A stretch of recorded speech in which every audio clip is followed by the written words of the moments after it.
Muy buenas noches, bienvenido a su programa Acción Positiva. Pues hoy estamos regresando de una tradición muy especial en Guatemala, como es este Día de los Santos, en los cuales acudimos todos a visitar a nuestros parientes, amigos que se nos han adelantado. Es un día en el cual en Guatemala lo celebramos con una gran tradición que incluye pues desde el fiambre, desde los deliciosos dulces diferentes que se comen en esta oportunidad, el dulce de ayote, etcétera. Y pues deseamos que todos lo hayan pasado bien en unión de sus familias, que hayan compartido y que estén ya de regreso en sus hogares en una forma muy tranquila y muy segura. Hoy tengo el gusto de que me acompaña acá el doctor César Solís Pacheco, quien es un médico y cirujano de una reconocida trayectoria.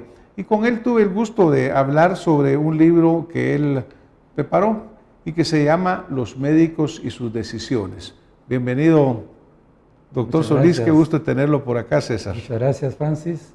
Le agradezco mucho la ocasión que me da para poder estar aquí con su programa tan visto. Pues muchas gracias, César. El doctor Solís tiene una trayectoria muy particular aquí en la medicina, tanto en Guatemala como en el extranjero. Él hizo un entrenamiento en cirugía en Worcester, en Estados Unidos. Tiene también una maestría en educación universitaria de la Universidad de San Carlos de Guatemala. Contribuyó con docencia y contribuyó también con sus servicios asistenciales en el Hospital General de Guatemala por muchos años y también como docente en la Universidad de San Carlos. Así que cuando hablábamos sobre el libro que el doctor Solís prepara, se los pongo acá en la pantalla a ustedes, se llama Los médicos y sus decisiones. Creo que todos nosotros vamos a visitar al médico en un momento u otro.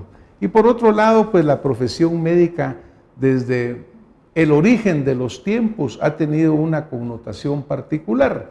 Sabemos que se ha relacionado pues con la magia, con ese misterio, sabemos de los curanderos, de los chamanes, de los hombres santos, etcétera, que han pasado a través de los siglos por ser aquellos que curan, que tienen ese poder, que tienen ese conocimiento. Pero obviamente con el transcurso de los siglos todo esto ha venido cambiando, hemos venido encontrando los diferentes avances de la tecnología, de la medicina en general, de los diferentes campos del conocimiento. Pero al final todo se reduce a la relación del médico con su paciente y la decisión que se va a tomar sobre un caso en particular.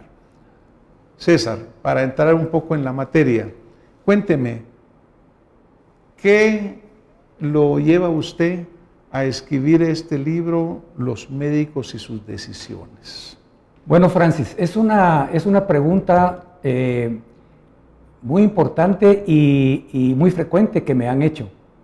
Porque imagínese usted, hablar de las decisiones médicas es realmente un tema que es muy importante, lo creo yo, y usted como médico sabrá que una buena decisión puede tener a un buen paciente en su casa de regreso y una mala decisión puede ser lo contrario.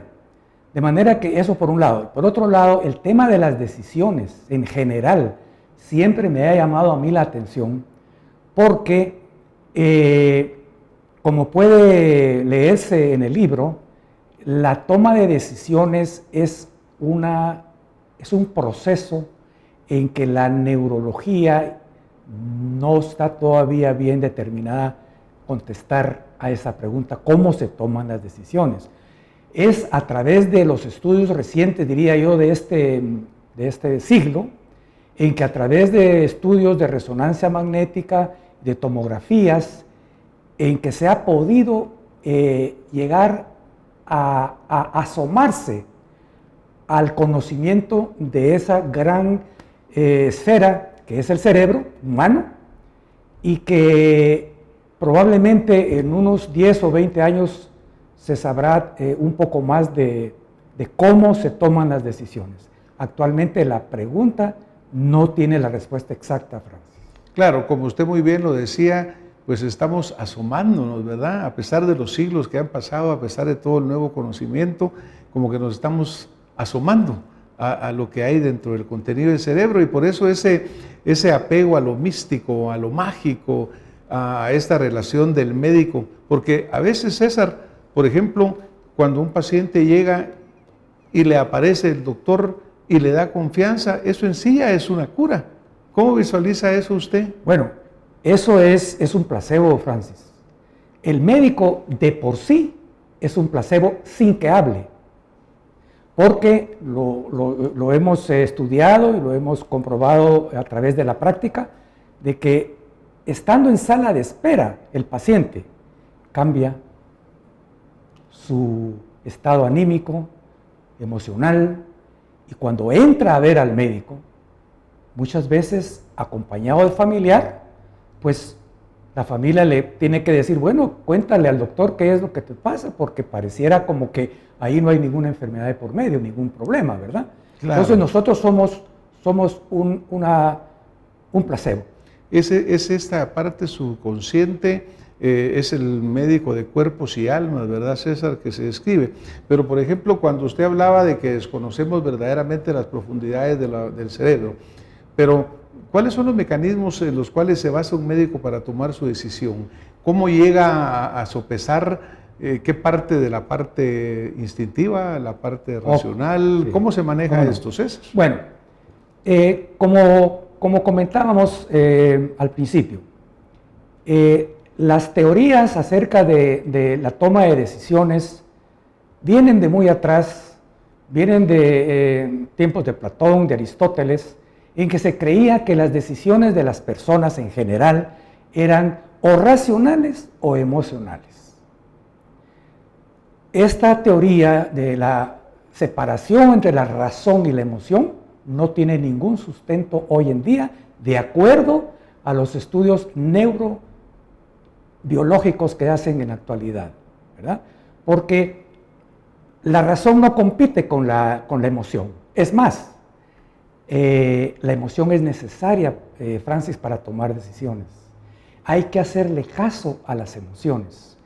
Naturalmente que uno se puede equivocar si uno le pone demasiado énfasis a algo que no requiere mucha emoción, sino que un poco más de cerebro, como se dice, que es la corteza cerebral, ¿verdad? Sobre todo la corteza prefrontal, que es donde reside la razón.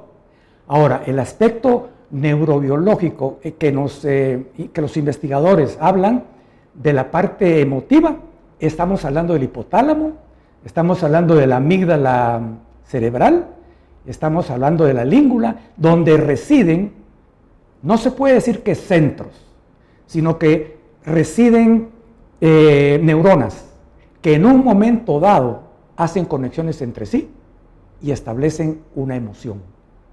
Entonces, esta emoción puede ser muy buena para resolver ese problema, pero puede ser también muy mala. Igualmente, si usted convoca a su corteza cerebral para tomar una decisión muy deductiva, una decisión muy cerebral, puede ser que también usted tenga el problema y se equivoque, ¿me entiende? Ahora, por ejemplo, César, digamos, cuando nosotros hablamos de que llega el paciente, pone su confianza en las manos del médico y eventualmente pues el médico tiene que tomar una decisión. Vemos que está la parte intuitiva, la parte de la acumulación de su experiencia anterior, la parte del conocimiento adquirido. Se habla un poco de la medicina basada en evidencia.